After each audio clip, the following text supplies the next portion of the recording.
when lives are on the line. Are there any obvious injuries? These men and women will risk theirs The lad who was driving got blood coming out of his face. to save yours. RTC truck. They deal with the most serious injuries. The patient is described as bleeding heavily. Directly below his ear. There's a lot of blood there. The most critical illnesses. The reports of a male who's in cardiac arrest, and without any action, the patient will die. The two Yorkshire Air Ambulances cover Britain's biggest county. He's fallen 30 foot from the roof. Oh yeah. He's got a big cut to his head. 5 million people rely on them All right, sorry, sweetheart. to deliver cutting-edge emergency medicine We're just going to go to sleep. He's not looking particularly good. at high speed. If you can activate your major hemorrhage protocol. Every day brings high stakes. The bike's come one way and he's gone the other, and he's landed just about 2 feet short of the edge of a cliff. High risks. A metal girder has fallen onto his head. He's got some degree of brain injury, but we need to know how bad it is. And high drama.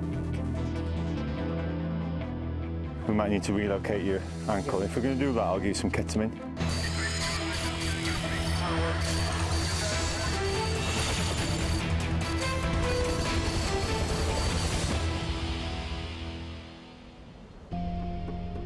High over West Yorkshire, Helimed 99 is returning to base. But now there's another case for the team. We've got a northwest request for an RSI for RTC. For Bidmouth, please. The accidents happened over the border in Lancashire, but paramedic Al has local knowledge.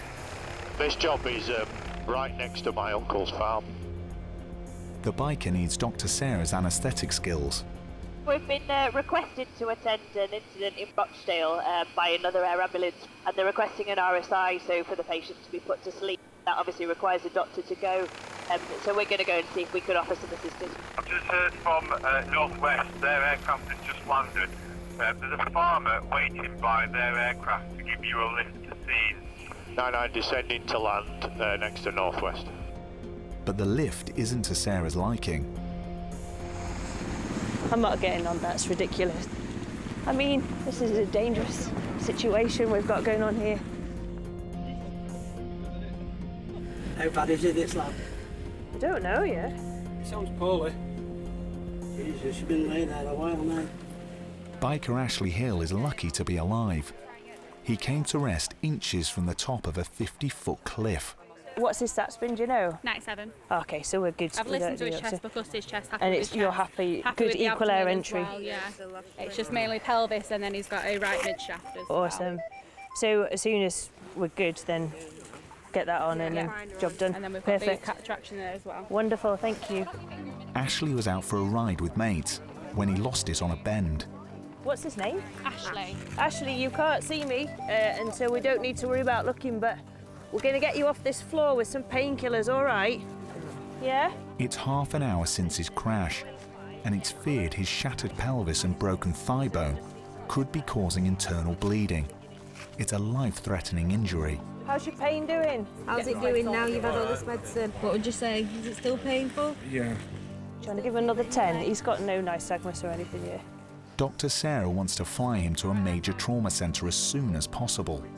So he's just having some ketamine with that paramedic now, and then they're just going to put a Kendrick traction on his fractured femur. They're going to put that pelvic binder on, just keep him off there. We'll have a quick look. Ashley flew more than 30 feet through the air and hit a fence which stopped him plunging down the roadside ravine. Ashley has sort of lost control of his bike, and it's hit the curb as he's come round this corner, but not going too fast according to his friends, and he's gone through these trees. The bike's come one way and he's gone the other, and he's landed just about 2 feet short of the edge of a cliff, so he's a really lucky chap. He has banged his head and he was knocked out straight away, but he's started to come round from that point of view. It looks like he may have broken his pelvis and he's broken his femur, which is obviously really, really sore. So the crew that are here already have just given him some ketamine and have straightened everything up and getting him onto a scoop, so we'll hopefully get him out of here really soon. It's been decided not to anaesthetise Ashley. Can we just lift that bottom leg? Dr. Sarah hopes the ketamine he's been given will help him bear the pain of a flight to hospital. Andy, if it's too sore to put the traction on, just let us know and we'll give some more ketamine. Still don't know. I'll keep the traction on. Ready, buddy? Yeah. All his leathers are stuck. Coming on now. Yeah. Is it doing alright, Alex? Not slipping? You're doing so well. Just straighten that foot there. Yeah. Bit more on that, yeah. Yeah, that'll do you. That's better. Straight now, sit straight, mate. Right, straps. So he's had lots of painkillers now. The pelvic binder's on and the splinters on, so his legs come back into a normal alignment. He seems to be quite comfortable, which is really good. We're just trying to heat him up because he's been out here for ages. When you're really, really cold and you're bleeding, your blood stops clotting, so therefore you bleed more and more. So it's sort of a vicious circle. You want to keep people really quite warm, or certainly a normal temperature. They're going to fly Ashley to Leeds General Infirmary. You're doing really well, okay. We're just going to take you off to the hospital. He is so lucky he didn't fall off the edge of that, because it's really steep down, maybe 50 foot down, and at the bottom it's probably a stream as opposed to a river, but you just wouldn't have been able to get him out. Yeah. Ashley, have you got any pain here? No. Here, you do. Yeah. Take me a deep breath. Oh, good lad. So he's got probably rib fractures here. Yeah, you've got some bruises. You've got bruises coming up here, mate. I think you might have broken a rib or two just on this side. Can do. But all this stuff mends, so don't worry about it. Okay, do a deep breath. Best you can. Good lad. Awesome. Ashley's chest injury will complicate his care. Dr. Sarah must ensure he continues to absorb sufficient oxygen. 1, 2, 3. Yeah. Come on, mate, get yourself warm, lad. Guys, you ready? Yeah. Okay. When we get going, can you put the heating on for the patient? Yeah, I'll do it now. Right, get to lift. No worries. Let's go. Tail's clear left. Nose is coming right. Okay, should be warming up now, guys. The pain-killing drugs are giving Ashley some unusual but familiar side effects. He's got the itchy nose of morphine. Yeah. Ah, the old itchy nose of morphine, Chestnut. Paramedic Andy knows his patient almost certainly faces extensive surgery. I think the main concern is obviously his right leg. It seems to be he's fractured the middle of his femur, or what's called the mid-shaft femur. Well, when we get to hospital, he's going to be surrounded by lots of doctors from different specialities. A handover is going to be given, and essentially he's going to go to the CT scanner to be scanned to see what injuries he's sustained from that quite nasty collision with the tree. Speed's good. Height is good. Okay, good down, guys. No, it's on the LGO. Ashley appears to have forgotten his crash. Well, how did I come off? You lost it on a corner, and it caught the curb. You went into a tree. Oh. I know. Am I going to survive? Of course you're going to survive, yeah? I want you to take some nice deep breaths while we get you out of this helicopter, okay? He's heading straight for resus, where a full trauma team has been assembled to assess his injuries. You're just coming out of the helicopter now, mate. Yeah. Yeah. Helicopter? Yeah. Was it bad? Yeah. You've done a good job of your leg. You'll be all right, though. His condition is serious, but for now, stable.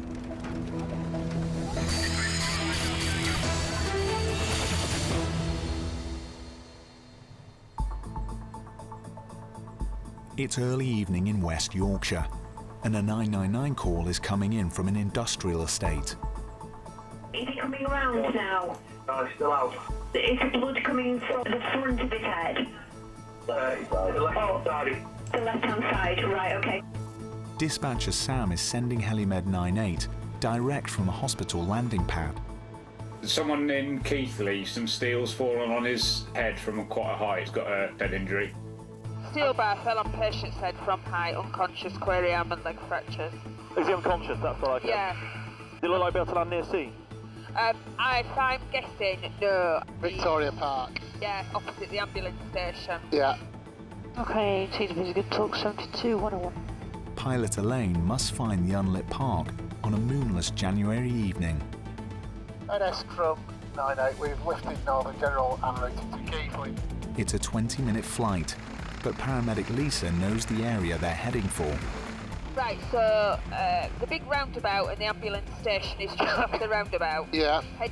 Imagine you're going back towards Bradford after that big roundabout. So you're on the Air Valley Road, yeah? Yeah, just on there. Oh, okay. The team are using their image intensifying goggles to help them see in the dark. Their speedy arrival could be life-saving. We've not got much information, but what we have got is he's been hit by quite a heavy object. He's unconscious and he's got arm and leg fractures. That sort of says he's quite critically injured. You know, time is going to be the essence of this detail, which unfortunately on night operations doesn't always go hand in hand. The landing site is in the middle of the Pennine town of Keighley. Yeah, I've got the part. Yeah, I've got blue lights waiting for you. You got the visual of that, Lisa? Yeah, got it. I know, we've overhead park, got visual with the police and we will be landing. Elaine must use all her experience, built up over years as a police pilot, to make a safe landing. Auto trim off. Smashing. Right, I'll get as close as I can. The park's trees are especially hard to see in the dark. Got the trees, your side. Right, you've got a light stand to be clear to the left. Smashing. And they're down safely. Their patient has been driven to the park by an ambulance crew. Teenage worker Josh Degler is in a bad way. Dr. Andy Poutney has examined him. Young man, we think he's 18. There's a big, I don't know how you describe it, metal frame with a big sheet of like tarpaulin that's blown over, we think, onto him. Right. The crew said he was laid on his side with his legs bent at funny angles. He'll talk to you, he's told me his name, his age, but he's just a bit confused. It's only a 10-minute flight time, isn't it? It's going to be 45 minutes in the road from here. Yeah. That's what we're told, so... Yeah, and it's just a bit throwing him around a little bit, so... Yeah. Lisa and flying Dr. Tim will take over his care. Their patient has a serious head injury. When the crew first got here, they were quite combative, so the doctors have been activated to the job as well, doctors by road. His GCS has improved a little bit, which is his level of consciousness. He's settled down a bit. So I don't think we're going to need to pop him off to sleep at the moment, but we'll just closely monitor him that way. We're going to fly him to Leeds because he needs to go to a major trauma centre. It was Josh's third day at a bathroom company when he was hit by a 3.5-ton tent. Was it like on the ground and it blew over? I think it's on the ground, so it looked like it was kind of maybe that high, but it's heavy. It's loads of metal rods all concertinaed together. So I'd imagine whether it just unfolds into like a massive marquee or something, and they've all come in to give like one big frame.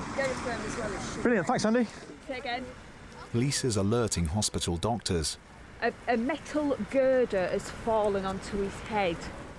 Lift. Okay, head towards the rear of the heli. Speed is of the essence. Josh's head injury could become life-threatening at any time. EDS Medic 2, patient's been accepted, LGI, ETA 15. Without the helicopter, Josh would have faced a long drive down busy roads to Leeds General Infirmary. He was unconscious, I think, for a while, and he's not fully conscious now. So obviously he's got some degree of brain injury, but we need to know how bad it is in order to treat him properly afterwards. So he'll be going to the trauma centre, get a head scan, and then we'll be treating him on the basis of what the head scan shows. Are you sore? Okay, well listen, it's going to be very noisy in a minute. We're flying you to the hospital, okay?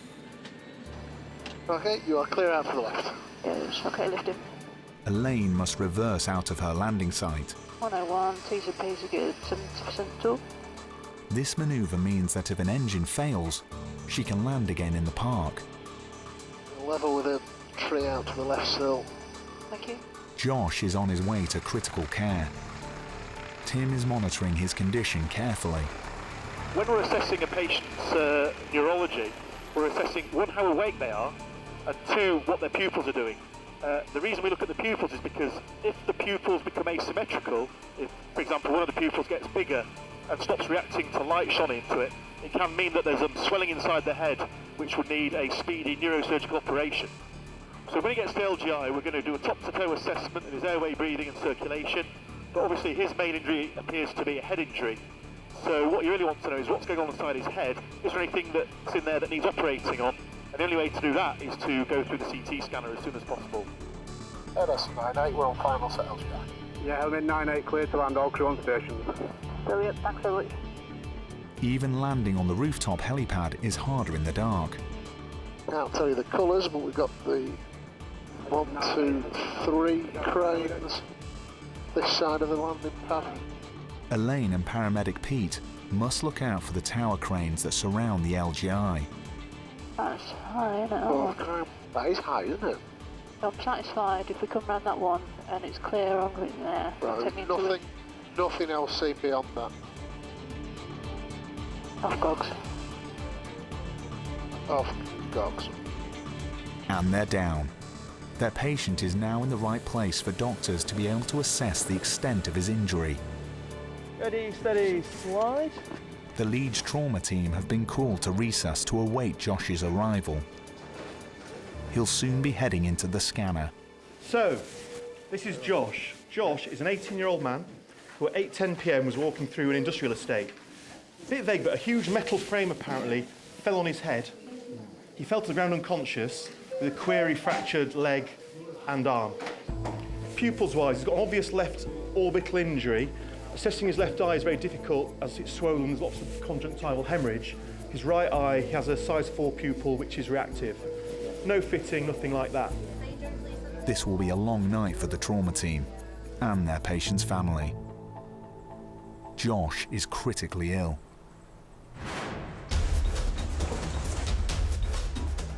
It takes the air ambulance team 2 minutes to walk to the aircraft, strap in and start the engines. Looks like the wind is fairly light. I think we'll just transition over the meadow. And good left. Thank you. When it comes to saving lives, seconds count. Today, Dr. Paul Onion's on the case. Not got too much detail so far. We're going to I believe about a 50-year-old that's been run over by a car. I think it's fair to say that if the car is truly rolling over the patient completely, then we're going to expect some significant injuries. They're heading out into the Yorkshire Dales. I've got an update. There is a DCA on scene. The patient is 50 years old. That's all. See what we find. Their patient was working in a local car dealership. Doesn't look like the traffic stationary. We've got a DCA. Oh yes, seen. Is that in the complex? Yeah, it is in the complex. Yeah. By McDonald's? Yeah. Yeah, it might be quite tricky then. Yeah, it's going to be. We're not going to get in there, are we? We've got the fields to the right, haven't we? With yeah. Not as it weren't on the main road. We've got the main road here, so it's probably worth landing that side if we can. Unfortunately, there's a canal. There's a canal, isn't it? Yeah. Dr. Paul's skills are desperately needed on the ground. So the tail's upslope at the moment. Yeah, I'll keep an eye on the tail. A patch of wasteland is about to become a helipad. Yeah, you give my side, wires are well clear. Looks good on the right. Yeah, tail's fine. Okay, folks, in the back, you can start.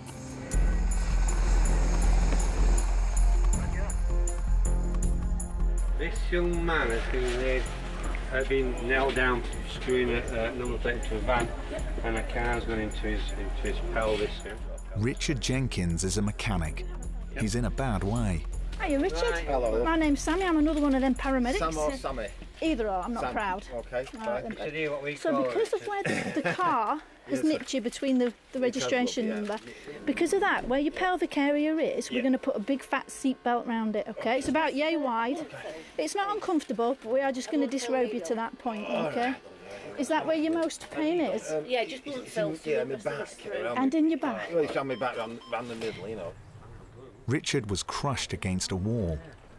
Are you able to just lift your heel off the ground? That's enough, that's enough, that's enough. Put it down again, relax. That just feels better for you, doesn't it? Okay then, buddy. This gentleman's been in this sort of garage behind us. Carl's rolled backwards and sort of crushed him. He's got pain around his pelvic area at the minute, so we have to query his pelvic fracture, which can be really, really serious, you know, if he's got any sort of significant blood loss or anything like that. Sorry, Richard. That's it. The team must stabilise their patient's broken bones. Until that happens, his life is in real danger from internal bleeding.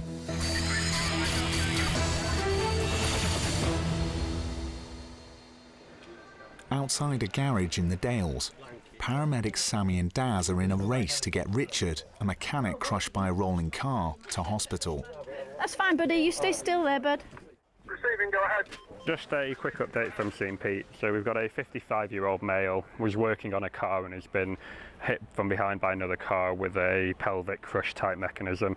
And due to traffic conditions and road closures, we're just going to relocate to the aircraft, and then the plan is to fly him into LGI. Over. There's no time to waste, especially if Richard is bleeding internally. Sammy, Daz has gone up there. He's getting everything ready to load him up there to try and minimise time, but otherwise we're good to go, aren't we? Yep, I'm ready to move, whoever's driving. Richard is remarkably cheerful now that his pain is under control. Have you ever flown before, Richard? No, when we went to New York, I wanted to go in a helicopter. It's too expensive. We'll not be charging you for this one. His pelvis has been immobilised by a brace that prevents broken bone fragments causing further damage. The slightest movement can puncture blood vessels. We're just keeping going? Yeah. Right to the top. Slide and rest there. Try that. Right then. Thanks for all your help. Andy's reversing out of his landing site. Good left. This is where the wind is generally coming up that valley. Dr. Paul can't relax. Richard's injury is life-threatening. People can die from pelvic injuries. You've got some really, really big blood vessels in the pelvis. And if you break the pelvis and you damage one of the big blood vessels, if you don't get treatment in time, then we see people not uncommonly that die from big pelvic injuries. Out of hospital, we can do certain things. So we can give drugs, TXA, to try and stop bleeding. We can put a pelvic binder on, so that's a splint that goes round the pelvis and pulls the bones together. And what we can't do in this environment is to stop the bleeding in an operating theatre, and that's where the aircraft comes into its own in terms of getting Richard to a major trauma centre with an operating theatre quickly, because we need to do this as quickly as we can to try and save time. There's the LGI. It's probably safer to just go around the other side, have a good look at all the cranes. There's a couple of new ones. So the wind is from behind us. We'll go around the back, I think. It's probably to the arena and come in on the far side of the cranes. Roger. Richard's on final approach to Leeds General Infirmary and its specialists. He may face emergency surgery. That was a very gentle landing. Landing LGA. Beautiful. Yeah, you ready, set, move, and keep sliding, and with it. He's going straight to resus, where he'll be assessed by orthopaedic specialists and vascular surgeons. His outlook is uncertain.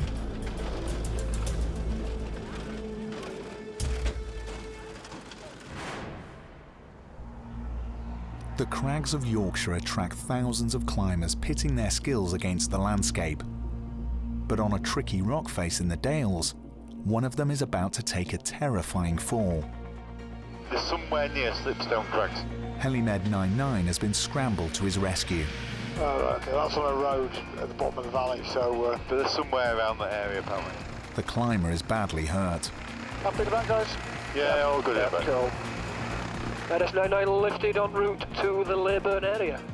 The accident scene is more than a mile from the nearest road. So where this second woodblock is, just beyond along the side of the hill. Beyond it to the right. Oh, somebody waving now at 9 o'clock. Yeah, blue top on. Got that. Okay, I'm going to come right. That'll take us back into wind. Yeah, so top of the crag looks like the best place to be. Yep. Yeah, there's someone down at the bottom of that crag there on the ground. Pilot Harry must find a safe place to land. Okay, there's a lovely flat, smooth area just to the right of me. I'm going to go across into it because I can't see any boulders in it. Just lowering gently. It's alright sloping ground-wise, yeah, I'm happy with that. Okay. You clear one strap. NS99 landing at sea. Aaron Duke is 21 and in agony. He fell 30 feet down the cliff face while climbing. His ankle is very badly broken. You hurt him, mate. It's painful and incredibly uncomfortable. It will be. At the moment, The thing is, obviously I want to dose you up with stuff because potentially we might need to relocate your ankle. If we're going to do that, I'll give you some ketamine, if need be. Paul needs to restore blood flow to his patient's foot. If he fails, he may lose it. Aaron was out with mates from university. So me and Lizzie were just trad climbing on one of the boulders over there, and next thing we saw was Aaron tried to reach the top of the crag, and I think he just slipped, hit the bottom, silent swim in it, and then wound out in pain. They knew exactly what to do. So I'm a second-year student paramedic. Beth and his partner's a third year, and Aaron himself is a third year. You're like Batman. We're not... Are you a student paramedic? Right, tell me what that is then, and tell me the expiry date, please. It'll be in 2021. That'll do me. Joking aside, Aaron's injury is very serious. In terms of reducing it until we've got a shoe off, we're not quite sure. If we're going to reduce it, potentially manage to give him some ketamine. Okay. Broken bone has crushed blood vessels supplying Aaron's left foot. It's essential the limb is straightened, but it's a risky procedure. One thing I will say is, if we're not careful, that'll become an open fracture. Yeah. Okay. His ankle currently is a little bit white, which means that the area where it is pure white isn't actually getting any blood flow. Now, we can't even get the boot off to get a pulse to see any distal circulation, so we need to try and do that as well. So we'll give him a little bit of ketamine just to get the shoe off, and then we'll try and reduce it. Shoes off. You got his foot? Don't bend it. I will not do anything with it. Can you wiggle your toes? Paul is pulling on Aaron's broken ankle, but it's no good. He can't align the bones. Nice and relaxed, Aaron. Good lad, well done. Good lad. He slowly increases the pressure. It went a bit then. Yeah. What we're going to do is we're just going to have to physically pull it hard. It's not going otherwise. Are you ready, Andy? It's on this. That's it. Keep going. Deep breath. That's it, that's it. And finally, it works. It will be, yeah, it'll need to be sort of like a bit lopsided because his leg's still lopsided. Yeah. That's it, that's fine. You all right, fella? As long as we can get it tight. It's looking a bit of a better colour now. So we've splintered it just to stop it from moving. And obviously once we've got him into the aircraft, we can fly to James Cook and let James Cook x-ray it and do what they need to do with it. Mountain Rescue have arrived to help carry Aaron up to the helicopter. Everybody ready? Yep. Yeah. Ready, steady. Right. Aaron's chosen career depends on him being fit. This accident could have a devastating effect on his plans. Ready when you guys are then to come in? Yeah, go on then. Cheers, guys, thank you. All right, fella. Thanks ever so much for your help anyway. Yeah, thank you. The weather is deteriorating, and Harry must fly Aaron over some of the highest peaks in the Dales. Yeah, we've just lifted. Is it possible just to give James Cook a call and just say we're going to be 20 minutes from now, please? It's coming in. Yeah, but that's what it was forecast at anyhow. So pushing night limits, but we should be able to get in and out before night. Aaron's now much more comfortable.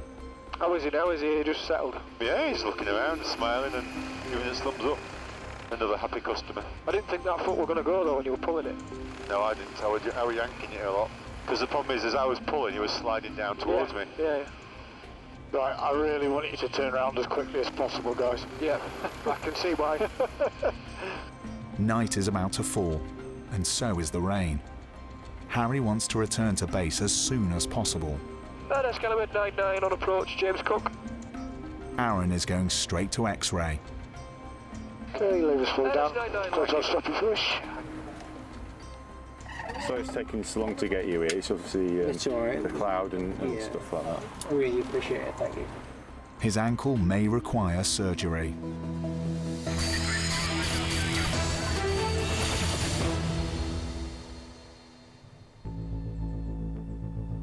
At the Topcliffe Air Base, the crew of the North Yorkshire helicopter are planning an urgent mercy mission to the Dales. Fallen off of a ladder, landed on his wrist and bent it backwards. Not seeing anybody allocated yet. Okay, are you with the patient now? I am, yes. And how far did he fall? 15 foot. Paramedics Sammy and Lee are being scrambled to Horton in Ribblesdale in the Three Peaks. Local ambulances are busy elsewhere. And up we come. 101 below the blue, 2 green, still no. It's a 20-minute flight, even at 170 miles an hour. Speed's good, it's good, and we'll go to the west. Clear left, and ask from 99 at listing. The area where the man has fallen is a long drive from a major hospital, and his accident could be life-changing. Risk can be quite a distracting injury, it's very painful, especially if it's broken, if it's open. So you may have like other injuries that have been identified at this time and stuff. So given the fact he's fallen such a great height, It's probably beneficial that we're going to go take a look. The flight is taking them over the grouse moors, where the gamekeepers are busy. If you smell burning in a minute, it's probably the heather that's being burnt off. Okay. But if it smells electrical, still speak up. The patient lives in an isolated hamlet. So if you look in this 3 o'clock low now, Lee, if you look at this 3 o'clock, you've got an obvious black roof building with 6 skylights on it. Yeah, it's in the vicinity of there. Is it? Yeah, he's put his arm up. So where the 2 reflective jackets are, they've identified themselves. Pilot Mark must find a flat area on the side of the fell. Okay, the disc is clear of the tree.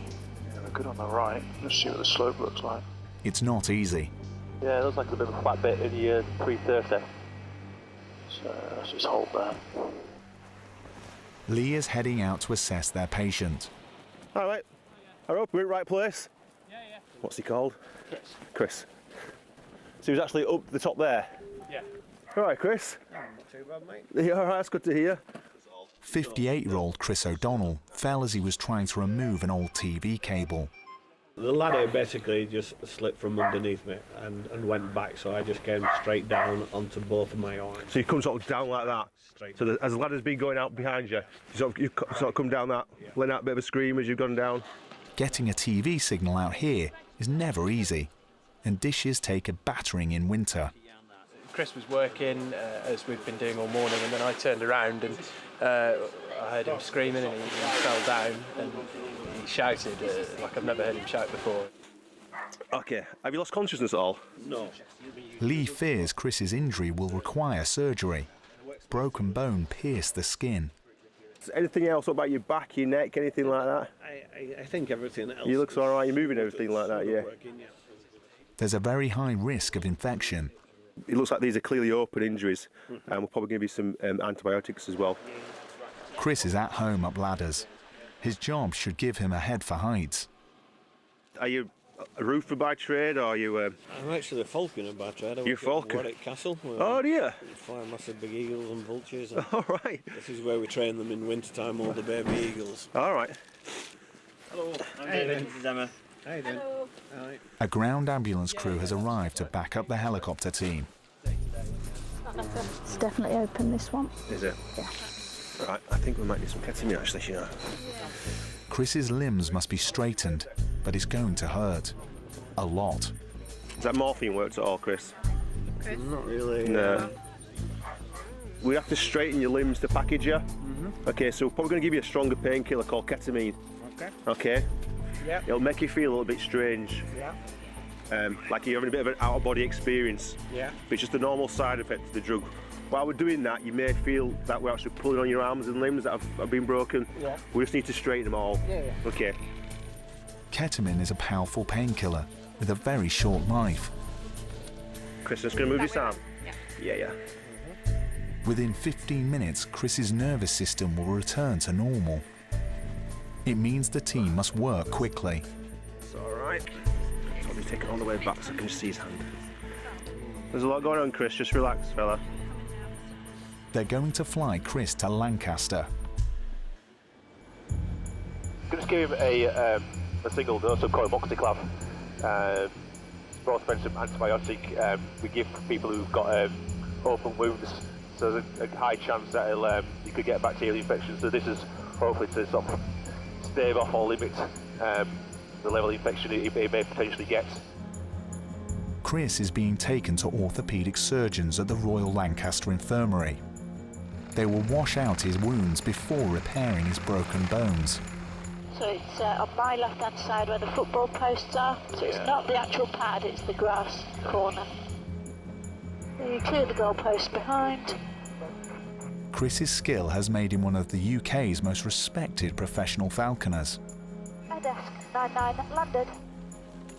It could be a long time before he can support an eagle on his badly broken arms.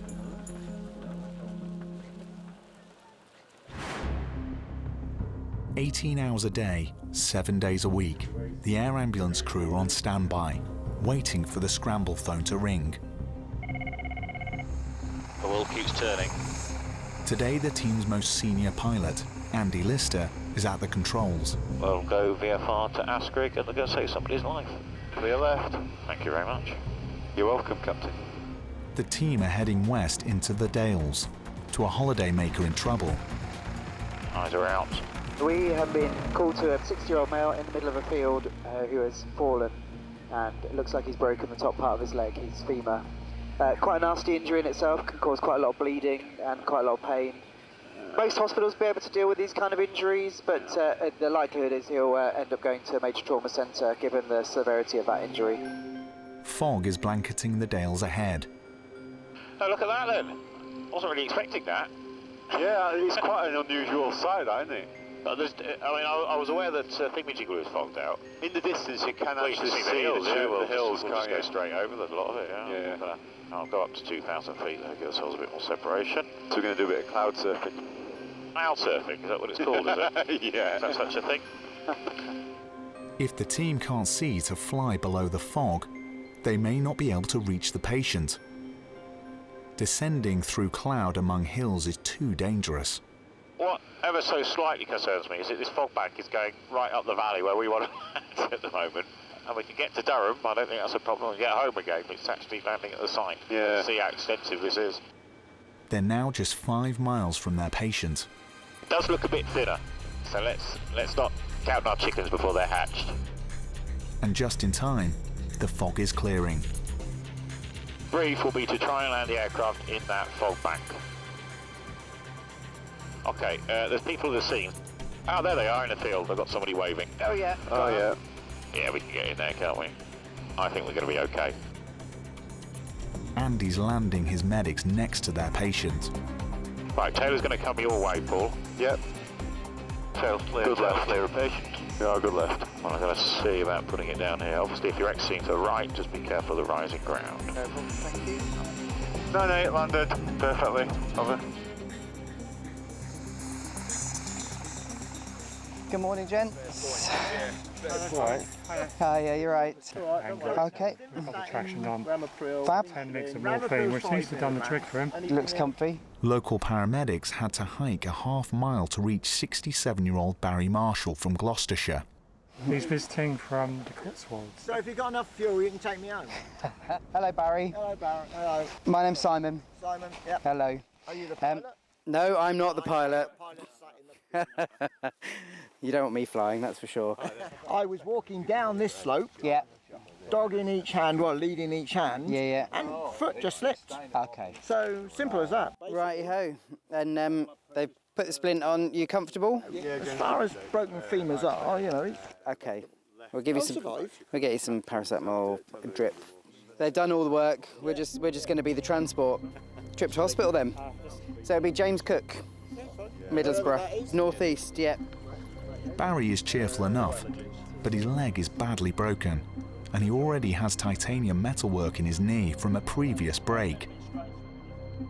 You warm enough? It's actually not cold today. Under that fog, I'm sure it'd have been a bit chilly. Barry was on a walking holiday and staying at a local B&B when he decided to walk his dogs alone. He called for help on his mobile phone. All right, Barry? Yep. Have you been in a helicopter before? No. Thankfully, his flight to hospital shouldn't be affected by the weather. How old are you? 67. Well, 68 in 2 days' time. Barry's been flown from the heart of the Dales to urban Teesside, where orthopaedic surgeons are waiting to examine his injury. TDB. Radar, good morning. Elevator 98 Alpha. 98 Alpha, good morning. Barry's actually quite lucky. He appears very well. The ambulance crew had done an excellent job before we got there. They'd already reduced his fracture by straightening out his leg and putting a traction splint on it, which helps to reduce the bleeding and control the pain.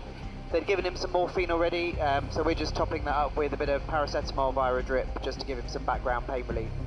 So we're just flying him to James Cook Hospital so they can have a little look at that leg. Desk from 981 approach, James Cook. We've got a welcoming committee. Can applaud that landing. Nice. On the ground. Where was home, Barry? Midway between Bristol and Gloucester. So you're on a bit of a break. So. Yeah. I came up for 4 days originally. Yeah. How long that'll turn into, I don't know. His thigh bone will almost certainly require surgery. Just going to pop his belongings underneath. Paramedics Simon and Paul You've had better days, haven't you? will hand their patient over to the trauma team. Kind of ruined your holiday. But you've had a change of scenery at least. Andy can put his feet up.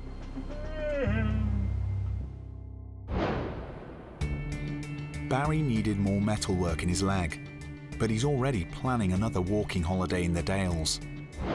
We're going to get you off this floor with some painkillers, all right? Ashley, the biker who escaped instant death by inches when he crashed off a Pennine road, broke his neck and had a metal rod inserted into his thigh bone by surgeons.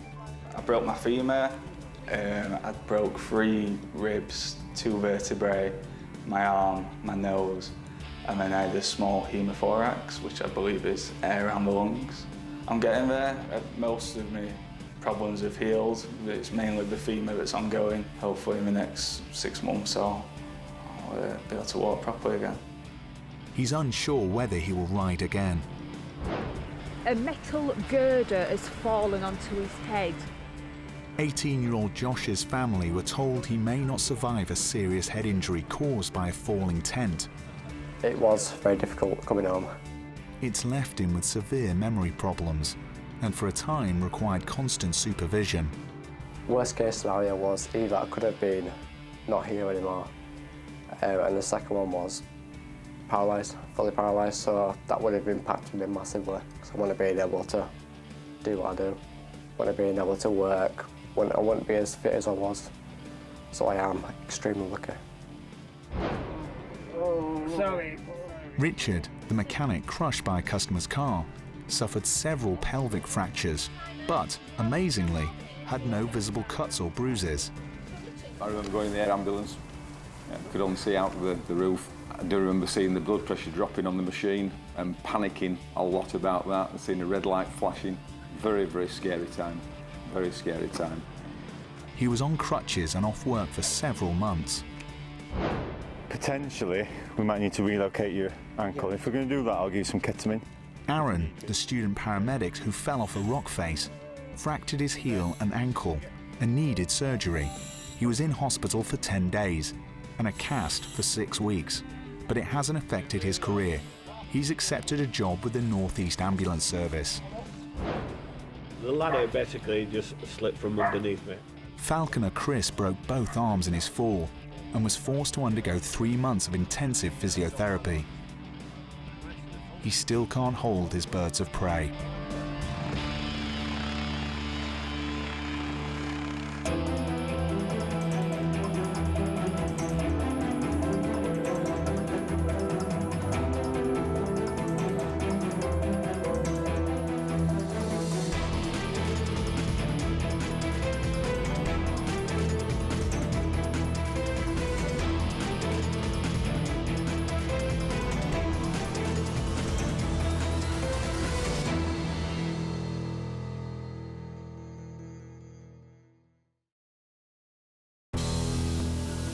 When lives are on the line, Are there any obvious injuries?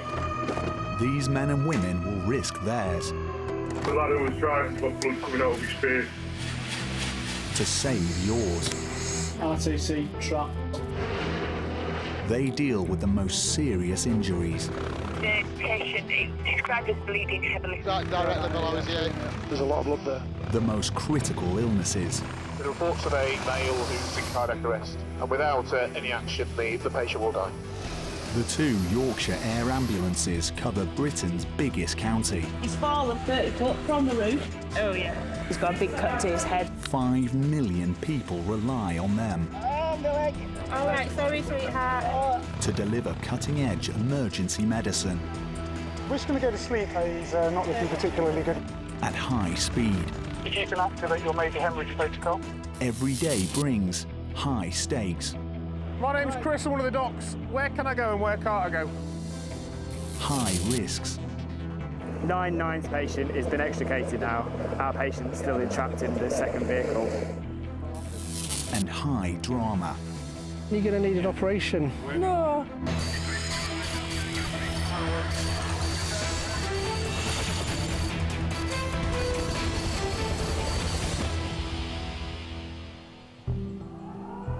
At the Nostell Air Base, Helimed 98 is being scrambled to a village in South Yorkshire. Let's go. Let's go. Let's go. Break. Happy? Let's go.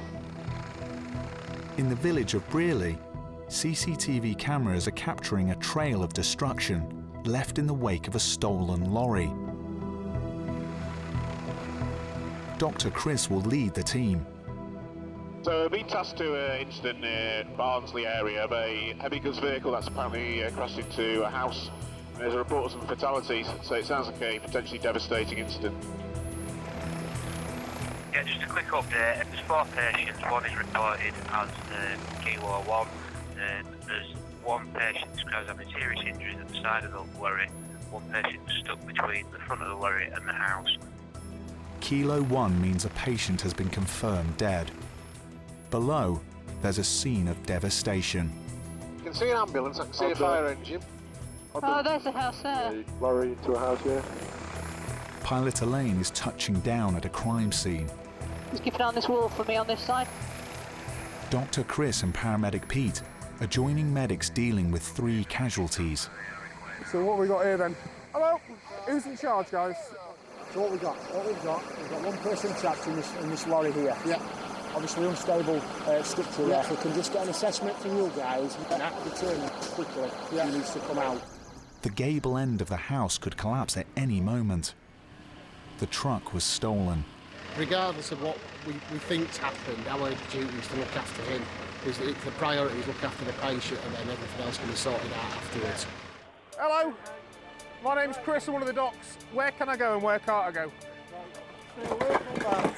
Yeah, lot's ready to come down. Okay.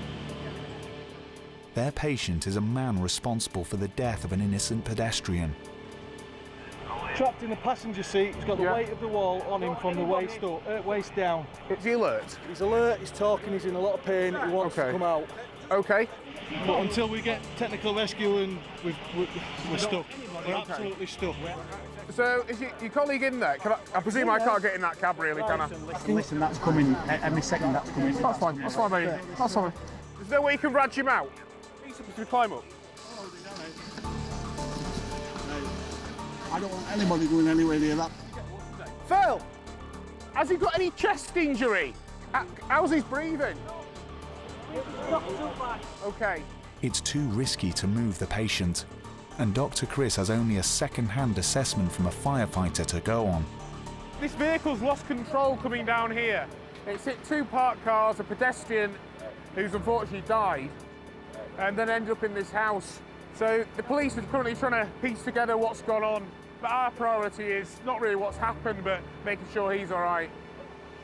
Paramedic Kit is gathering colleagues busy treating the other victims. The man trapped in the cab may require resuscitation when he's released. Can I take that crew and just get them down there to give us a hand with the guy in the lorry? Is that all right? Because this guy looks quite stable. Yeah. So I might be able to get some Entonox in there for him. Yep. Okay. It isn't ideal because he's got a chest injury, but there's not a lot of alternative. Pain-killing gas will be given to the patient, but there's a new, more urgent problem. I think the gas and electric smack where the lorry's gone into. Right. If the lorry's hot engine ignites the gas, there could be a devastating explosion. It's time for Chris to reassess an already fraught situation. He's briefing the ambulance officer in charge. There's been some concerns about gas and electricity coming up this part here. Intention is for P2 patient to go by land now, and then we're going to concentrate on the P1 patient when the building's been secured over. The driver of a car caught up in the carnage seems to have escaped with minor injuries, but he's off for a checkup in hospital. Medic 1, medic 2. Go ahead. Yeah, the road's clear, so patient 2 is going to be on his way shortly. Roger that. Chris is concerned the man in the lorry could go into cardiac arrest when he's finally freed. Quite worried about potential for crush injuries to those legs, and also that when that's released you could have some problems with his heart as the blood returns to those limbs. Fear of gas has led the fire service to take desperate measures to free the trapped man. I'm going to stand back for this, I think. A fire engine will drag the truck free using a cable. Yeah. They're going to pull it out. That's all. They're hoping that's all just going to drop down rather than drop away. Yeah. This is a highly risky operation. What's the ETA for dragging this out? Next couple of minutes. And the building's going to collapse as they do that. Okay. It's too unsafe. The patient and a firefighter are at risk from falling masonry. They've literally got the tender hooked up to the vehicle and they're going to be dragging it out now.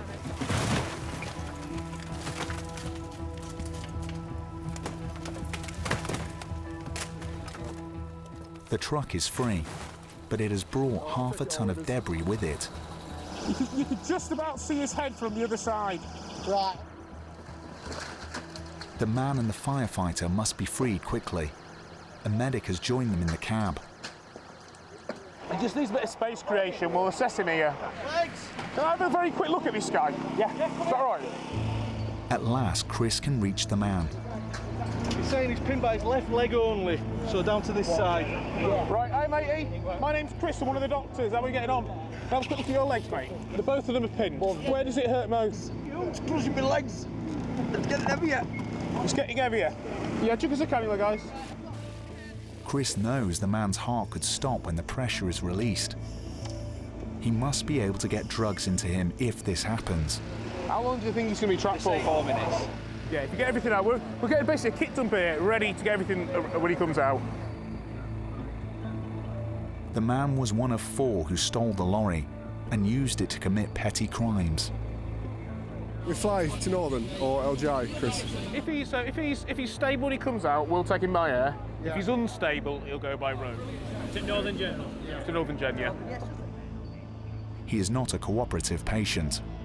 The dash has just come off this guy. He's moving his legs, and the first thing he's done is reach for a fag to light it when there's fuel everywhere. So he's just had a quick reprimand by the heart paramedic.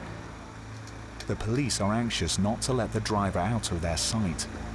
Is it stolen? What's happened? What is it? Stolen? Truck stolen. Regardless of his guilt, Chris must treat the man the same as any other patient.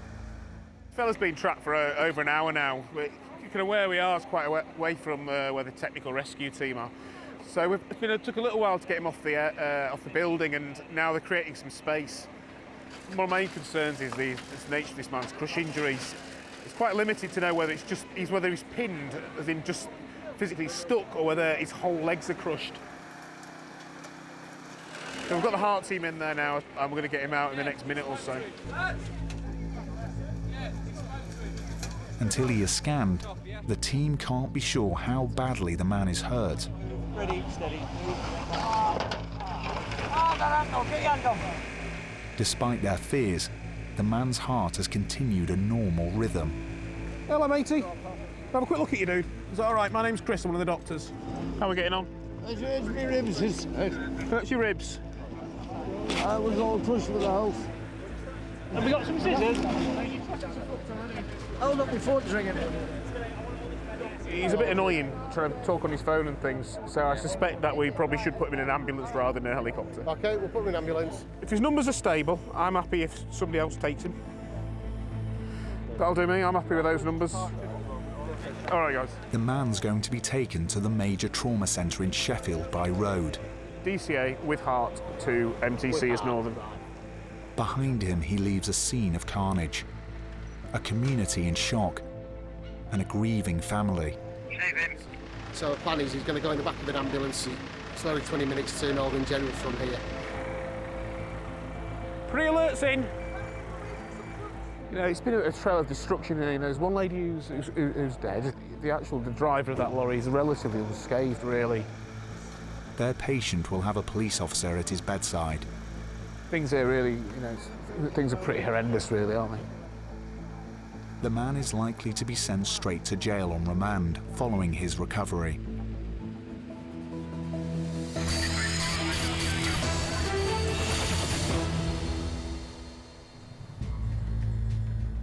It's a quiet afternoon at Air Ambulance HQ, but that's about to change. RTC, one's unconscious. Paramedics Pete and Matt, with Dr. Steve, are on the case. Pilot Gary already has Helimed 99 turning and burning, ready to fly north. Auto trim, engaged crew. The crash has happened on one of the busiest roads in North Yorkshire. RTC on the main A19. I think you said A19. There's nothing on right at that junction where it splits off. 4 patients, 3 cars involved. That's all we've got. The 999 caller is still on the line, and updates are coming into the onboard computer system. 1 patient walking wounded, 1 elderly female, hip and lower leg injury still trapped. Right on that junction there, I can't see him. To right. 2 o'clock. Up, follow the tree line. Got him now, yeah. Oh, there's a car down this ditch as well, look. Oh, they're everywhere, aren't they? Oh, yes. There's a car in each side, ditch either side, isn't there? Yeah. Where do you want to go? It's a fast stretch of road. Pete, you happy with road? Yeah. Gary's landing on the carriageway. Tail round, yeah, that's centre on the line. It's a scene of devastation. With vehicles in both directions involved, the combined impact speed could have been 120 miles an hour. Hi, Elaine. The paramedic in charge used to fly on the chopper. 3 vehicles, there's 2 down there, elderly. There's a crew dealing with them. The car that you can see the front end of, there's a lady, 70-year-old female, that's trapped in there. In the ditch at the bottom, there's a gentleman who was with his son, and the son has got up the embankment and he's sat on the side, but the gentleman is still trapped. So we think DCA's for them, but that'll be your priority, I think. Okay. Are they just trapped by mechanism? Yeah, I think so. With 5 casualties, it's vital the team concentrate on the patients who are most seriously injured. It's clear they're going to need some backup. Son here said that he complained of some chest pain. So if you wanted to land on and just have a look at him. Matt's calling in the 2nd helicopter. Go ahead, Ellen. Ellen, if there's nothing further outstanding for Hermit 98, can you direct him straight to our location, please? Yeah, got it. Yeah, Roger, Matt, do it now. Helimed 98 is just preparing for takeoff from hospital in Middlesbrough. We've just taken a patient up to James Cook, and we've been asked to come straight down and assist 99. It's just 10 minutes to the accident scene. Just an update from 99. If you can land, please, east of the A172, next to a silver car, over. Roger, that's all copy, thanks. 2 extra paramedics will be a welcome addition at the crash site. What's going on at the moment? There's about 5 patients. Tricky at the moment is to work out who's more serious. That's all right, mate. Work out who's more serious. Fire are close to freeing the man in the 4x4. And then decide, based on their injuries, who's going to deal with what. There was somebody dealing with this lady. She's got more serious injuries, which is why we've kind of migrated towards her. We've asked the other aircraft, because they were very close by, to come and assess this chap down here. As you've probably seen, there's a lot of damage to his vehicle, so there's potential for some quite serious injuries. Helimed 98 will land next to the SUV. So, silver car. The only silver car I've got is the one down there, the ditch. Can you see anyone out indicating for us? They're getting the patient out, so presumably that's our patient. Okay, I'm still not visually where he wants to speak. Are you happy? Can you talk me on to where we're going? Is it the triangular field? This triangular field here, yeah. Okay, with you. There's no obvious wires I can see. It's an open field. That's 98, we're on final. I'm going to go about and beam this red car on the road if you're happy, mate. Yeah, that's fine, mate. Firefighters are fighting to release John Sanderson, who was in his son's car when a hatchback travelling in the opposite direction veered across the road. This guy has been in the vehicle, there's been 2 guys. The guy sat out there that's made his own way up his son. He said that he's okay, but the other crew said he was just on the way back from James Cook. Yeah. So assess him and that when he comes out, see if you need to fly him or anything. If not, then you're not quite here.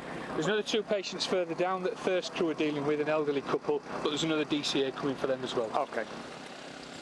Trapped in the red car are Don and Sue McQuaid, on a day out from their home in Doncaster, when they too were caught up in the crash. Paramedic Sam will supervise the care of pensioner John in the 4x4.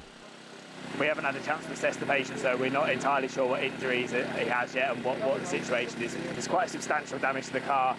We've got 1 male occupant who's trapped at the moment, So we need to assess what injuries he has and then obviously make a decision about his treatment and which hospital he's going to go to. The elderly woman in the black car is thought to have been taken ill at the wheel. Yeah, brief update for you. 9-9's patient is a query pelvis. She's going to go via air to James Cook. She's been extricated now. Our patient's still entrapped in the second vehicle. Sam's going to assess once extricated and I'll advise if we're going by air or road. Firefighters are taking no chances. The nature of the crash means it's highly likely John has a spinal injury. Self-protection! The first victim of the crash is already on her way to hospital. John will soon follow. So put a teardrop under his bum, yeah. You've seen it before, haven't you? Spineboard out, spin him, slip him, sit him on the deck. Strap him to bits. Is he going with you or is he going up there? We'll have a quick assess here. Yeah. Assess him here and then we'll decide, because this is the point we have to make a decision. Just get him on the board and the deck here, guys. The ambulance just want to assess him again, yeah? John is in great pain. Bring it around, keep going, bring it around, bring it around. Yeah. Got loads of space before you come across anything unpleasant. Well, you don't. Nice one, Will. Hi, Will, just open your mouth for me, stick your tongue out. We don't know if he's going that way or that. Grand. Have you got any new pain anywhere? Is it just sort of round that, just across there? From my back. And round in your back. Just take some deep breaths in and out for me. Oh, leave that for us. Can you lift this leg straight up for me at the hip? Yeah, that's brilliant. Pop that one down. And then this leg, lift it straight up.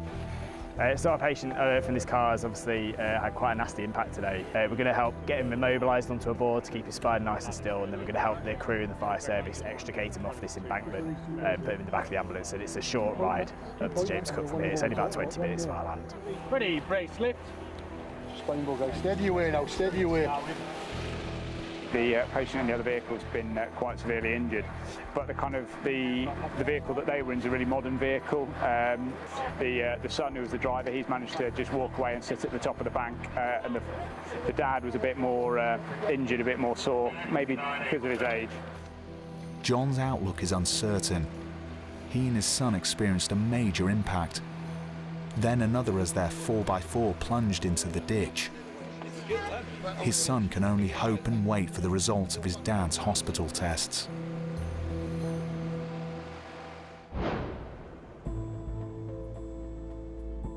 It's time for tea at Air Ambulance HQ.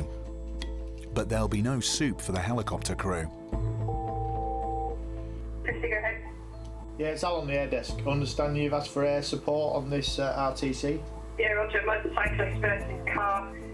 He's complaining of headache, he's got some confusion as he's got query pelvis, we've got left humerus, left wrist and right wrist fractures of it.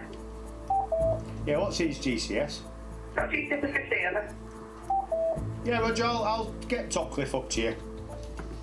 It's a familiar story for the crew of Helimed 98 at the North Yorkshire Air Base. What's the actual job?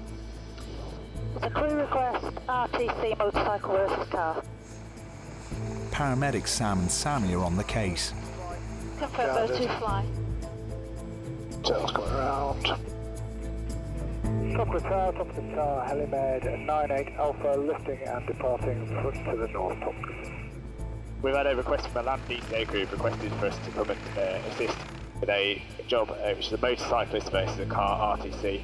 It's been a really nice warm day today, so it's one of the first days everyone's been out on their bikes and out in the countryside enjoying the weather, so we're obviously expecting more of this over the weekend. The B1257 is one of Yorkshire's most dangerous roads, especially for bikers. Everyone likes to whiz up the valley from Middlesbrough to Helmsley, and this is a sort of feeder road for all the motorcyclists coming from Middlesbrough to congregate at Stokesley and then do the mad dash into Helmsley.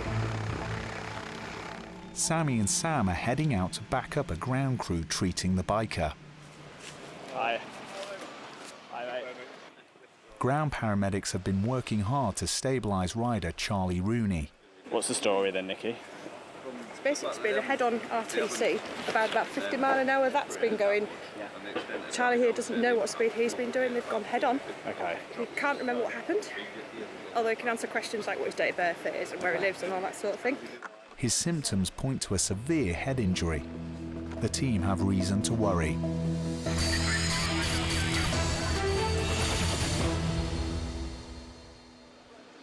On a road across the North York moors, The team are fighting to stabilise a badly injured biker. He's complaining principally of his right shoulder, his right wrist, his left humerus. He's not complaining of any pain in his back at all. He had a back protector on and all the kit, all the gear. Charlie was on a ride out from his home in nearby Middlesbrough. Other motorists saw what happened. As we came to roundabout where we are now, he overtook and I think he wobbled a little bit and went straight into the front of the car. Just flew over the other side of the road and ended up where he is now, you know, and then we ended up having to send for police and ambulance and such. He flew 20 feet through the air. The likelihood of a serious injury is very high. Charlie, hi, my name's Sam, I'm with the Air Ambulance, okay. So what we're going to do is, because it's rush hour and the traffic's bad, we're going to pop you in the aircraft and it's a less than 5-minute flight up to James Cook. Is that all right with you? That's fine. I think it'll be a more comfortable way of getting you up there. So this gentleman's had a motorbike crash. He's crashed into his car. It's quite significant damage to the car and the motorcycle. He's broken some bones, he's broken his shoulder, by the looks of it, his wrist and his left arm as well. He's got some pain in his pelvic area. Just moving that arm, let me do it for you, bud. We've given him some IV analgesia to get on top of the pain as well. So the plan is, because it's rush hour and the traffic's quite bad at the moment on the road, we're going to pump him in the aircraft. It's less than 5-minute flight up to James Cook. It'll be much more comfortable for the patient, and then we can get him seen by the trauma team soon there. Charlie is a veteran biker. Ready, steady, roll. He's been riding for more than 40 years and hasn't previously had a serious accident. Ready, steady, roll. Well done, Charlie. You stay where you are for now. Hi, it's Sam on helibed 98. We've got a trauma patient for you. The ETA is 10 minutes, 18:05. It's a 6-year-old male. He's a motorcyclist, RTC versus car. He's coming by helicopter, so by air. Helimed 98 is going to fly Charlie over the rush hour jams, direct to the regional trauma centre. To me, line up, pause. Okay, just look at the height, that's what we're aiming for. When you lift him up, don't put the weight on straight away. Mind your head and feed him along. I can just go on the side there. Keep going, keep going. Hello, Charlie. Okay, I'll lift and do a helipad departure out of here. Roger, trees on left hand side. Yeah, roger that. Okay, power's coming in. Happy in the back, guys? Yeah, happy. Okay, we're in the air. Water pilot's now fully re-engaged. Coming to the right. Well clear of those trees now. The team are confident Charlie's safety kit has ensured he will survive his crash, but he could have an undetected head injury. He's telling me that he doesn't remember what's happened and he thinks he's gone to sleep and woken up afterwards, so that's a sign that he's probably been knocked out. And there is some damage to his helmet as well. He's wearing a back protector and all the leathers, which has helped protect him from injury, but that still doesn't mean he's got away scot-free, so he has got some fractures. It looks like he's got a fractured dislocation to his shoulder, but I'm still concerned that he has got some potential other underlying injuries as well, so he does need to be seen at the trauma centre. Charlie is on final approach to Teesside's biggest hospital. Starting a left-hand turn. Winds are light down here. Windsocks indicating it will be a wind from the right, but not particularly strong. In the next hour, doctors will discover the full extent of Charlie's injuries. No worries. From 9-8 London, James Cook. His apparent confusion is alarming. Okay, we're just going to slide forward 6 inches on the yellow bit first, just to make sure everything's clear. Yep, still supporting that arm. Fabulous. There you go. Well done, Charlie. And his age will mean his recovery takes longer than many younger bikers.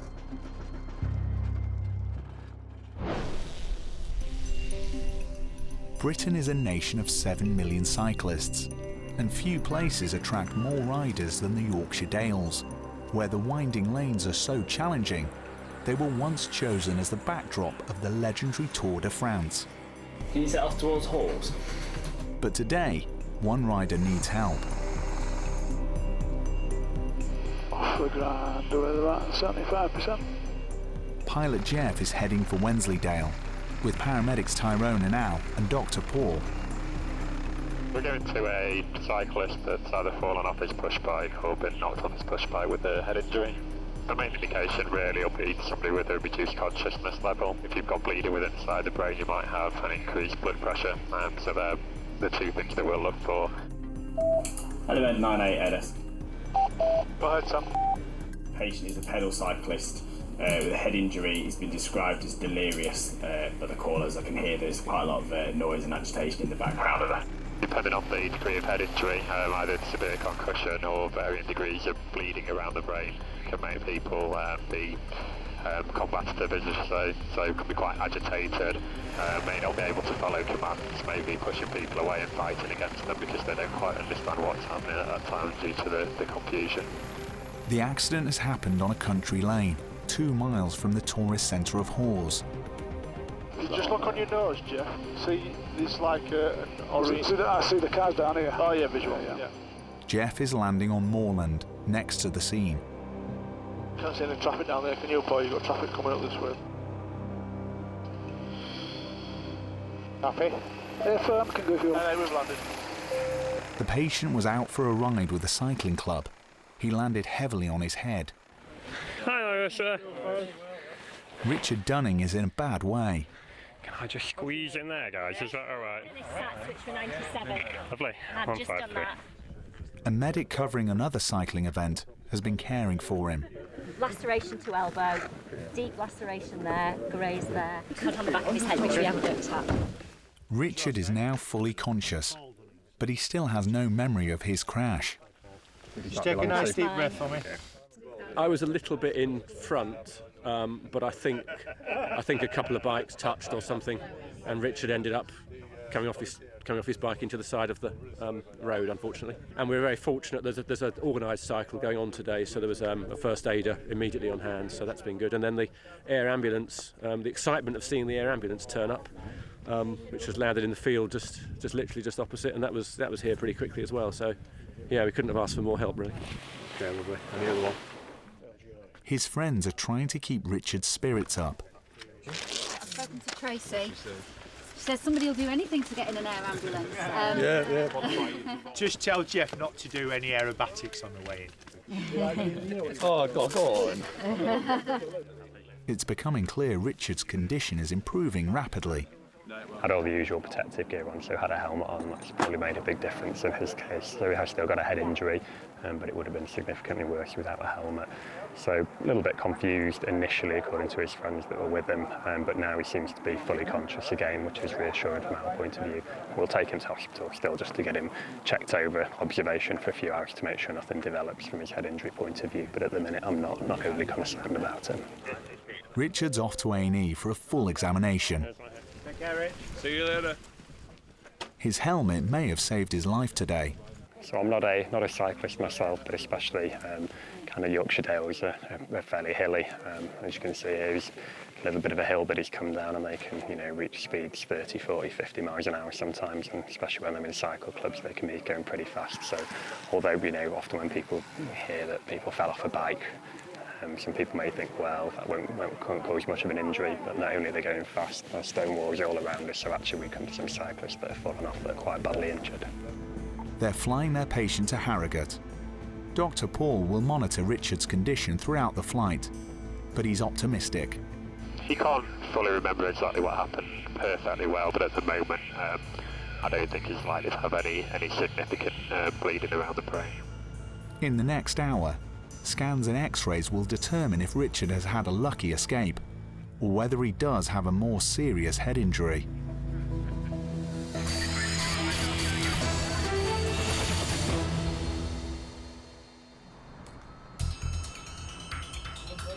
One sound stops everything at Air Ambulance headquarters. From siren to the sky should take the team less than 2 minutes. VMS, fairly well balanced, 101 on the NR. Radios and lights, lights just to make it, and a call as we lift. Helimed 99 is carrying Dr. Jez to a familiar destination.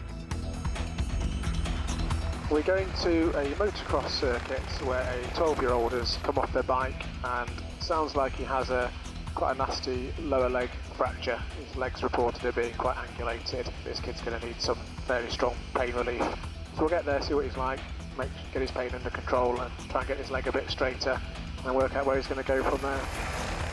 The team's been here many times before. That is the exact same corner that we went to last time. They're touching down on a man-made track near Doncaster.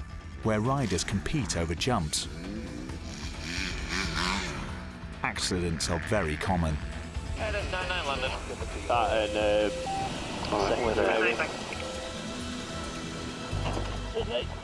Hiya guys, you alright? I'm Sam, this is Jess. How are you feeling, James? James is 12, but already a veteran rider. Alright, so what we need to do then is have a little look at this leg and probably get you some painkillers as well so that it doesn't hurt as much. Alright? James's dad is with him. This is the latest in a series of racing accidents. One left him with a bleed on the brain. He just came over a double here. A triple, and he landed wrong. So what we normally do is pop a little tube in your hand. I don't want in. Right, okay. James has spent so long in hospital, he is now scared of some medical procedures. But Dr. Jez has an alternative treatment. So this young man's broken his leg. He's a bit needle phobic, doesn't want us to put a cannula in, so we're just going to give him a bit of a drug called fentanyl in his nose, which works as well as in a vein. But James is still nervous. Right, James, I've got this funny thing for you to sniff. All right, so we'll put a little bit in this one. Big sniff. Sniff up, good lad. It's now clear James has a badly broken leg. It could be restricting blood flow to his foot. You keep taking that gas rest, that's it. We just cut this off. Dr. Jez still wants to give him pain-killing drugs intravenously. Listen, fella, when we move you from here, even with that drug we're giving you, it's still going to be sore. So you're going to be much better off if we can just pop a little cannula in. I think with kids, they're scared, they know what's going on. It's not the first time he's come off, it's not the first time he's been in hospital, so he likes to know what's going on. And yeah, it's about just kind of trying to distract them and make it a bit more bearable for them. But he has more bad news for James. Right, we're just going to pop your leg in a box splint, okay, fella? Will it hurt? A little bit. What does it feel like? I don't know, I've never had it done. And then you're going to need an operation. No. You are, mate, I'm afraid. I need an operation. I know you do, love. I'm sorry. Yeah. You need to give up riding your bike then. Well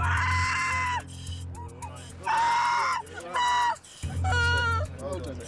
Well done, mate. Get me out of here! It's done. It's all done. Let me just have this arm.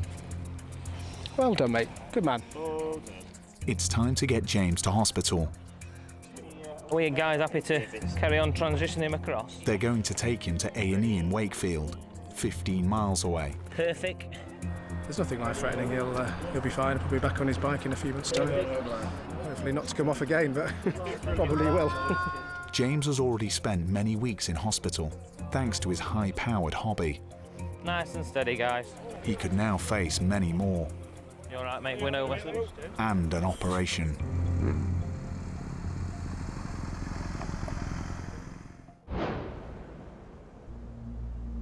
In the wilds of North Yorkshire, mountain rescue volunteers are lifesavers, often reaching visitors in trouble before the full-time emergency services. Obviously there's a bit of dodgy ground around, so he won't be able to drag himself very far. And nowhere does local knowledge count more than in the 8,000 acres of Dalby Forest. Hello, Top Cliff Kit speaking. Got a job, is it the Dalby Forest? Right. Today, the crew of Helimed 98 is heading out to back them up. Pilot Harry and paramedics Kit and Ant will be on scene in 10 minutes. Everyone happy? Happy. Happy. Okay, 101, all looking good inside. Very little wind, but if there is any, it's on the nose. Their route takes them through the busy skies of the Vale of York. Got two contacts now, one 500 feet on the nose, that could be Felix Kirk actually, that way. Yeah. A collision avoidance system called TCAS is helping Harry avoid several gliders and light aircraft. Right, that was good, thank goodness for TCAS there, because that was a reasonable collision course we were on. Yeah. The team's been called by mountain rescue medics on duty at a marathon through the woods. A runner's having a suspected heart attack. The doctor on scene has found he's got severe chest pains and severely slow pulse. With where he is, we don't want to take any chances, so we're going to be the quickest way to get him to the cardiac centre in Middlesbrough. Some parts of the forest are 4 miles from a public road. The team are heading for a clearing where a medical tent has been set up. Okay, the grid we've got is coming up. Is it this here? Yeah, it looks like they're marking it out, don't they? Yeah. Mountain rescue volunteers are trained to identify safe landing sites. I'm assuming the ones with red shirts on are the ones from the mountain rescue. Okay, that's clear of the trees. I'll clear that one on the left, am I? Yeah, he's just walking back out of the way. Slope slightly from the left. 250 runners are taking part in the Forest and Moors Marathon. Oh yeah, hello. A doctor has been examining runner Andrew Waite. When he came in, just sort of collapsed on the ground, coughing. There is some history, which we're not quite sure of, some problems with his heart rate, going very low at times. Andrew had just completed the grueling course. He's super fit and recently finished a 75-mile race.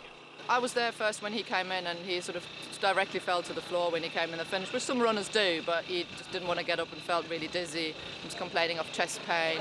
He was just getting worse rather than better and continued to be really dizzy. So as there is a limit of what we can do out here, obviously in this environment, we did call the ambulance service in to get him to hospital to get him further checked out. Andrew's embarrassed by the response to his collapse. It sounds like there's an ambulance just arrived as well. I think they're a bit worried because of where you were. If they were to wait to send the helicopter and you did need to go up to James Cook at Middlesbrough, it can take a long time for us to get here, so that's why they sent us both. All right, but it's nothing to worry about, I don't think. Okay. His condition is a mystery. There's no sign he's having a heart attack.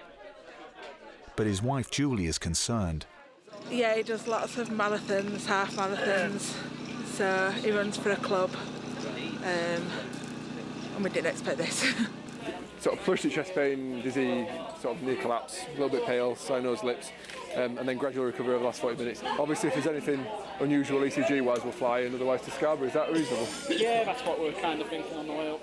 Local ground paramedics are preparing to wire Andrew up to an ECG machine to monitor his heart rhythm.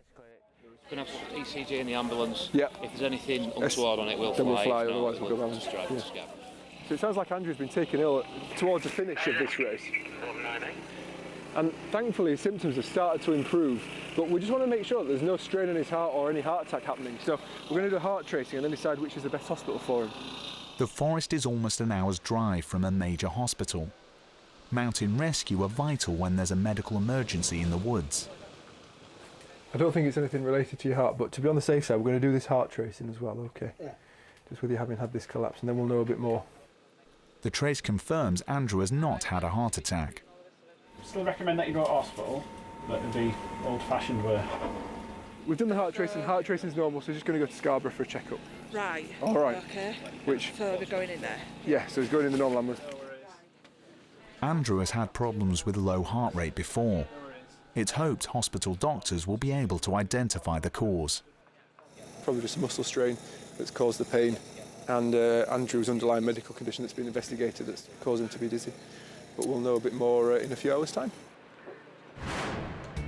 Cardiologists prescribed a pacemaker for Andrew, although the exact cause of his slow heartbeat remains a mystery. My name's Chris, I'm one of the doctors. How are we getting on? The man rescued from the cab of a stolen truck was jailed for 12.5 years after the crash that killed 58-year-old power walker Jacqueline Wildman. 3 other men also received prison time. Her family have called for longer sentences. 9-9's patient is a query pelvis. Our patient is still entrapped in the second vehicle. All 5 victims of the multiple pile-up on the A19 are recovering, but continue to suffer lasting physical or psychological effects. Laceration to elbow, deep laceration there, graze there. Cyclist Richard needed extensive stitches to deep cuts to his eyes and face after he came off his bike in the Dales. I was quite badly concussed and fractured my skull down here.